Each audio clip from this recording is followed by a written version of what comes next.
ନାଇଁ ନାଇଁ ସେଇଟା ନୁହଁ। କଥା ହେଉଛି କ'ଣ, ସାଧାରଣ ଲୋକର ଅସାଧାରଣ କଥାଟି। ଆମର ଅଲେଖ ମହିମଙ୍କର ଗାଦି ବୋଲି ଆମେ ଜାଣିବାକୁ ହେଲେ ଓଡ଼ିଶାରେ ଜୋରନ୍ଦା। ଜଗନ୍ନାଥଙ୍କର ଧାମ କହିବାକୁ ଗଲେ ଶ୍ରୀକ୍ଷେତ୍ର ପୁରୀ। ଆଉ ଅଚ୍ୟୁତାନନ୍ଦ ଯେଉଁ ମାଳିକା ବିଷୟରେ ସବୁ କହିଛନ୍ତି, ହାଡ଼ିଆ କମାର ଘରେ ଜନ୍ମ ହୋଇଥିଲେ ହାଡ଼ିଦାସ। ସିଏ ତାଙ୍କର କୋଉଠି ନା ଛତିଆ। ତେଣୁ ଏସବୁ ଠାର ଗାରର କଥା କହିଲେ, ପୁରୀ ବୋଲି ତୁ ହିଁ ଯାହାକୁ କହୁଛୁ, ପୁରୀ ରହି ଅଛି ସେଇ। ତେଣୁ ପୁରୀ କି ଯୋଉ ଜିନିଷଟି ଅଛି, ଯୋଉଟା ଅଛି ସେଇଟା ହେଲା ପୁରୀ। ଛତିଆ ବୋଲିକି ଯାହାକୁ କହୁଛୁ, ଜୀଭ ଉପରେ ଅଛଇ। ଜୀଭ ଉପରେ ଯୋଉଟା ଅଛି ସେଇଟା ହେଲା ଛତିଆ। ଆଉ ଆମର ଶୂନ୍ୟ ମନ୍ଦିର ବିହାର, ରୂପରେଖ ନାହିଁ ଯାର, ଦୁଇ ପାଦ ନ ଲଗାଇ ଏକ ପାଦେ ଧର ଧର। ସନ୍ଥ କବି ଭୀମ ଭୋଇ ଲେଖିଛନ୍ତି। ସେଠି ପୁଣି ଆମର ପ୍ରସିଦ୍ଧ ଅଲେଖଙ୍କର ଲୀଳା ହେଉଛି ଜୋରନ୍ଦା, ଢେଙ୍କାନାଳ ଜିଲ୍ଲାରେ। କିନ୍ତୁ ଜୋରନ୍ଦାର ଅର୍ଥ ବି ଅଛି। ଯୋଡ଼ିଏ ରନ୍ଧ୍ରକୁ ହେଲା ଜୋରନ୍ଦା। ଦୋରନ୍ଧ, ଦିଟା ରନ୍ଧ୍ର, ଯୋଡ଼ିଏ। ସେଇ ରନ୍ଧ୍ରର କଥା କଳିରେ ପ୍ରକାଶିତ ହେବ। ଏସବୁ ସମସ୍ତେ କେହି ଜାଣିପାରିବେ। ଯେମିତି ତମକୁ ଗୋଟେ ସାଧାରଣରେ ମୁଁ ବୁଝେଇବି।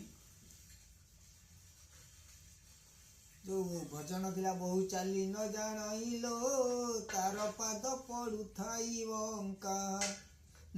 ଦିନ ବହୁ ସଳଖି ଚାଲିବ, ଘରେ ପଡ଼ିଯିବ ଡକା। ବହୁ ଚାଲି ନ ଜାଣଇଲୋ, ପାଦ ପଡୁଥାଇ ବଙ୍କା। ଏସବୁ ଜୀବ ପରମର କଥା। ତେଣୁ ସନ୍ଥ କବି ଭୀମ ଭୋଇ ଯୋଉ ଲେଖିଲେ, କହିଲେ ଶୂନ୍ୟ ମନ୍ଦିରେ ବିହାର, ରୂପରେଖ ନାହିଁ ଯାର, ରୂପରେଖ ନାହିଁ ଯାର। ଶୂନ୍ୟ ମନ୍ଦିରେ ବିହାର, ଅଲେଖ ପାଟଣା ପୁର, ସେଠା ବରେ ତାଙ୍କ ଘର, ସେଠା ବରେ ତାଙ୍କ ଘର। ଭଜନ ସବୁ ଲେଖା ହେଇଛି। ତାକୁ ଆଜିକା ଦିନରେ କେହି ବୁଝୁନାହାନ୍ତି କି କେହି ବୁଝଉନାହାନ୍ତି। ସମସ୍ତେ କ'ଣ କରୁଛନ୍ତି, ପିମ୍ପୁଡ଼ି ସଦୃଶ୍ୟ ହୋଇଗଲେ। ଗୁଡ଼ ବା ମିଠା ପଛରେ ଯେମିତି ପିମ୍ପୁଡ଼ି ଜନ୍ଦା ବୁଲନ୍ତି, ସମସ୍ତେ ସେଇ ଲାଳସାରେ ଚାଲିଲେ। କହିଲେ ଗୁରୁ ହୋଇବେ ପଣ ପଣ, ଶିଷ୍ୟ ନଥିବେ ଏକ ଜଣ। ସମସ୍ତେ ଏଠି ଗୁରୁ ବୋଲାଇଲେ, କିନ୍ତୁ ଶିଷ୍ୟତ୍ୱ କେହି ଲାଭ କଲେନି। କିନ୍ତୁ ଏ ସବୁ ହଣ୍ଡାମି ଉପରେ ପଛରେ ସବୁ ଧାଇଁଲେ। ଆଉ କେତେ ଦିନ ଧାଇଁଲେ? ଗୁରୁ ତ ସମସ୍ତେ ଅଛନ୍ତି। ସମସ୍ତେ ପିତା ଗୁରୁ, ମାତା ଗୁରୁ, ଦୀକ୍ଷା ଗୁରୁ, ଶିକ୍ଷା ଗୁରୁ, ଅନେକ ଗୁରୁ। ଗୁରୁ ଭିତରେ ଶ୍ରେଷ୍ଠ ଗୁରୁ ହେଲେ ସଦଗୁରୁ। ସଦଗୁରୁ ଯିଏ ଶିକ୍ଷା ଦେବେ, ସତ୍ୟ ସନାତନ ଧର୍ମ ସ୍ଥାପନ କରିବେ। ତେଣୁ ଯୋଉ କଥାଟି ଆମର ଲେଖା ରହିଛି, କଥାରେ ଅଛି, କହିଲେ ସବୁ ଧର୍ମ ହେ ଅଶୂନ୍ୟ, ଶେଷରେ ହୋଇବ ଏ ସନାତନ ଲୋ। ଶେଷରେ ହୋଇବ ଏ ସନାତନ। ସବୁ ଧର୍ମ ମାନେ ଯେତେ ଧର୍ମ ଅଛି ସବୁ ଚୂର୍ଣ୍ଣ ହେବ, ସନାତନ ଧର୍ମ ସ୍ଥାପନ ହେବ। ତେଣୁ ଜୋରନ୍ଦାର ଅର୍ଥ ବା ଜୋରନ୍ଦାର କଥା, ଯୋଉଠି ମହିମା ସ୍ୱାମୀଙ୍କର ଆମର ସେଠି ଅଛି କ'ଣ ନା ଆଶ୍ରମ ବା ଗାଦି। ଜୋରନ୍ଦା, ଯୋଡ଼ିଏ ରନ୍ଧ୍ରକୁ ହେଲା ଜୋରନ୍ଦା। ଦୁଇଟି ରନ୍ଧ୍ର ଯୋଉଠି ଥିବ ଗୁମ୍ଫା ଭଳି ଗଲା, ସିଏ ହେଲା ଯାହା ସବୁ ଯୋଉଠି ପୂରଣ ହେଇକି ରହିଛି ପୁରୀ। ଆଉ ଛତିଆ ହେଲା ଜୀବ ଉପରେ ଯାହା ଅଛି, ସିଏ ହେଲା ଛତିଆ। ତେଣୁ ଆମେ ମାନେ ସବୁ ବାଇଆ ବାତିଳିଆ ହେଇକି ବୁଲୁଛେ। ବର୍ତ୍ତମାନ ଆଜି ହେଲା ଡିସେମ୍ବର 31 ତାରିଖ। 2024 ବିଦାୟ ବେଳ। ବର୍ତ୍ତମାନ ସିଏ କୋମାରେ ଅଛି, ଆଉ କିଛି ସମୟ ପରେ ତା ପ୍ରାଣବାୟୁ ଉଡ଼ିଯିବ, କିନ୍ତୁ 2025 ପ୍ରବେଶ କରିବ। ଆମେ ହେଇ ହେଇ ଧେଇ ଧେଇ ଥେଇ ଥେଇ ହଉଛେ। କ'ଣ ପାଇଁ ହଉଛେ, କୋଉଥିପାଇଁ ହଉଛେ ନା ସେଇ ବିଦେଶୀ ମାନେ ଯୋଉ କହିଦେଇ ଯାଇଥିଲେ ତାଙ୍କରି ସେଇ ଯୋଉ ସୁରା ବା ଦାରୁ ବା ମଦ ସେଇଟାକୁ ଆମେ ପିଇକି ଆଜି ଖାଲି ଡେଉଁଛେ। ତେଣୁ ଏଇ ପାଶ୍ଚାତ୍ୟ ଦେଶର ସଂସ୍କୃତି ପରମ୍ପରା ପଛରେ ଆମେ ଧାଇଁଛେ। ଆମେ ଓଡ଼ିଶାବାସୀ, ଆମ ଓଡ଼ିଆ ନବବର୍ଷ ବା ଆମ ମା ମାଟିର ଦିବସକୁ ଆମେ ମନେ ପକେଇ ପାରୁନେ, ନା କିଛି କରିପାରୁନେ, ନା ନାଚ ନାହିଁ, ନା ଗୀତ ନାହିଁ, ନା ହସ ନାହିଁ, ନା କିଛି ନାହିଁ। କିନ୍ତୁ ମାଉସୀ ଘର କଥା ବେଶୀ ବୁଝୁଛି। ତେଣୁ ଏ ସବୁ ଅଲଗା କଥା ସବୁ ରହିଛି। ବର୍ତ୍ତମାନ ଆଗକୁ ଯୋଉ ଧର୍ମ ପ୍ରଚାର ହେବ ବା ଯାହା ସବୁ ପରିବର୍ତ୍ତନର ବେଳ ଆସିଗଲା, ଘଟୁଛି ଯାହା ଦୁଃଖ ସୁଖ ବିପତ୍ତି ମହାବିପତ୍ତି ଅନେକ ଯାହା ରହିଲେ ମଧ୍ୟ ଗୋଟେ କଥା ରହିଲା, କହିଲେ ଏକ ପାଦେ ହଂସ ପକ୍ଷୀ ଉଭା ହୋଇଅଛି, ପୂର୍ବକୁ ମୁଖ ତାର ପଶ୍ଚିମକୁ ଦୃଷ୍ଟି। ଗୁରୁ ବ୍ରହ୍ମ ମହାମହିମ ଅଲେଖ ଶରଣ ପ୍ରଭୁ ବ୍ରହ୍ମ। କହିଲେ ସନ୍ଥ କବି ଭୀମ ଭୋଇ କହିଲେ ଶୂନ୍ୟ ମନ୍ଦିରେ ବିହାର, ରୂପରେଖ ନାହିଁ ଯାର, ଦୁଇ ପାଦ ନ ଲଗାଇ ଏକ ପାଦେ ଧର ଧର। ଭାଇମାନେ, ସାଧାରଣ ଲୋକ ଆଜି ଅସାଧାରଣ ଭିଡ଼ିଓଟି 2024 ସରିଯାଉଛି, ତେଣୁ କହିବା ରଖୁଛି ଏଇଥିପାଇଁ। ଦୁଇଟା ପାଦ ହଉଛି, କହିଲେ ଦୁଇ ଦୁଇ ନେତ୍ର ସକଳ ଜନେ, ଦେଖେ ବିଦ୍ୟାବନ୍ତ ତ୍ରୟଲୋଚନେ, ଧର୍ମ ଥିବା ଲୋକର ଚାରି ଆଖି, ୟାଠୁ ଉର୍ଦ୍ଧ୍ୱକୁ ସୁଜ୍ଞାନୀ କି ଲେଖି। ତେଣୁ ସମସ୍ତଙ୍କର ଦିଟା ଆଖି ଅଛି, ଦିଟା ପାଦ ଅଛି, କିନ୍ତୁ ଦିଟା ପାଦରେ କେହି ଚାଲିପାରିବେନି। ଠେକୁଆ ଭଳିଆ ଖାଲି ଖାପ ଖାପ ଡେଇବ ନା, ଆଉ ତାକୁ ଚାଲିବା କୁହାଯାଏ।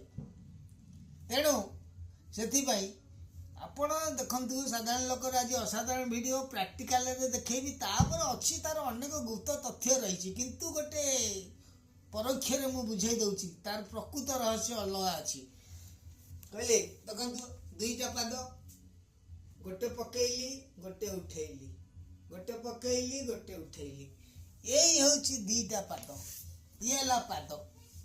ଏଇ ଯୋଉ ପାଦ, ଗୋଟିଏ ପଡ଼ିଲା ଗୋଟିଏ ଉଠିଲା, ଦି ପାଦରେ କ'ଣ କିଏ ଯାଇପାରିବ? ଦି ପାଦରେ ଠିଆ ହେଇପାରିବ, ଚାଲିପାରିବନି, ଡେଇଁ ପାରିବ। ସେ କ'ଣ ଚାଲିବାକୁ ହୁଏ? ସେ କ'ଣ ଲଗେଇକି ଯେତେବେଳେ ଠିଆ ହେଲେ ଦିଟା ପାଦରେ ଜଣେ ରହିବ, ଜଣେ ଆସିବ ପେଲିଦବ ପଡ଼ିଯିବ, କିନ୍ତୁ ଗୋଟିଏ ଉଠିବ ଗୋଟିଏ ପଡ଼ିବ, ଗୋଟିଏ ଉଠିବ ଗୋଟିଏ ପଡ଼ିବ। ଇଏ ହେଲା ପାଦ। ସାଧାରଣ ଲୋକର ଅସାଧାରଣ କଥା। କିନ୍ତୁ ଦୁଇ ପାଦ ନ ଲଗାଇ ଏକ ପାଦେ ଧର ଧର, ଶୂନ୍ୟ ମନ୍ଦିରେ ବିହାର। ଅବିକା ଯେତେ YouTube social media Pala Daskathia ସେ ଭାରତନାଟ୍ୟ ଯାହା ହେଉଛି ସବୁ ଅଲେଖଙ୍କ ଲୀଳା ଉପରେ ହେଉଛି। ତେଣୁ ଆପଣମାନଙ୍କୁ ମୁଁ ଆଜି ଏଇଥିପାଇଁ ଏ ଭିଡ଼ିଓଟି ସବୁ ରଖୁଛି। ସମସ୍ତେ ଆମେ କ'ଣ ହେଇଛେ ନା କହୁଛେ କ'ଣ ନା ମିଠା ପଛରେ ସମସ୍ତେ ଧାଇଁଛେ। ଏତେ ମିଠା ଖାଇ ଦେଇଛେ, ଆଜି ଆମ୍ବିଳା ଖାଇଲା ବେଳକୁ ଭାରି କଷ୍ଟ ହଉଛି। ତେଣୁ ଭାଇମାନେ, ଆଗକୁ ଯାହା ଭଲ ଦିନ ଆସିବ ବା ଭଲ ମନ୍ଦ ସବୁ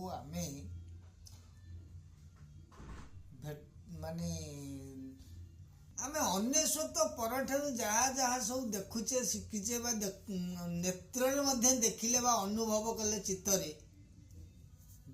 ରାଜ୍ୟର ବା ଦେଶର ଯେତିକି ଯାହା ଚାଲିଥିଲା ବ୍ୟବସ୍ଥା, ଏଇ 2024 ଶେଷ ଆଡ଼କୁ ଗୋଟେ କିଛି ପରିବର୍ତ୍ତନ ଦେଖୁନାହାନ୍ତି? ସବୁ ପରିବର୍ତ୍ତନ ହବ। ସତ୍ୟ ପ୍ରକାଶ ହବାକୁ ହେଲେ ବହୁତ କଷ୍ଟ। ସତଟା ବହୁତ କଷ୍ଟ, ଛାତି ଫଟେଇ ଦବ, ଏତେ କଷ୍ଟ। ତେଣୁ କଷ୍ଟ ହିଁ ପଡ଼ିବ ଆଗକୁ, କ'ଣ କରିବା। ତେଣୁ ଭାଇମାନେ ଦୁଃଖ ସୁଖକୁ ଅନୁଭବରେ ଆମେ ବା ସମ୍ମୁଖୀନ ହେବାକୁ ପଡ଼ିବ ଆଗକୁ। ତେଣୁ ଭାଇମାନେ ଦୁଃଖରେ କେହି ଭାଙ୍ଗି ପଡ଼ିବେ ନାହିଁ, କି ସୁଖରେ କେହି ଅଧିକା ଉତ୍ସାହିତ ହୁଅନ୍ତୁ ନାହିଁ। 2024 କି ଆମେ ଭଲରେ ଭଲରେ ଯାହା ଅନୁଭବ ବା ଦୁଃଖ କଷ୍ଟ ସଂସାର ଜଗତର ଯାହା ସବୁ ବିପତ୍ତି ଆସିଛି ଆପଣ ଆଖି ଅଙ୍ଗରେ ଦେଖିଲେ। ଆଉ 1999 ଠାରୁ ସଦାବେଳେ ଓଡ଼ିଶା ଉପରେ ବିପତ୍ତି ମାଡ଼ି ଆସୁଛି। କିନ୍ତୁ ଏଇ 25-24 ଏଣ୍ଡରୁ 25 ଠୁ ଆହୁରି ଆଗକୁ ଯାହା ଦୁଃଖ ଆଉ ସୁଖ ଆସିବ ତାକୁ ହିଁ ନିଜର କର୍ମ ଗନ୍ତବ୍ୟ ପଥରେ ତାକୁ ପାଳନ କରିବାକୁ ପଡ଼ିବ। ତେଣୁ ସର୍ବେ ଭବନ୍ତୁ ସୁଖିନଃ, ସର୍ବେ ସନ୍ତି ନିରାମୟା, ସର୍ବେ ଭଦ୍ରାଣୀ ପଶ୍ୟନ୍ତୁ ମା କଶ୍ଚିତ୍ ଦୁଃଖ ଭାବ ଭବେତ୍। ତେଣୁ ଏଇଥିପାଇଁ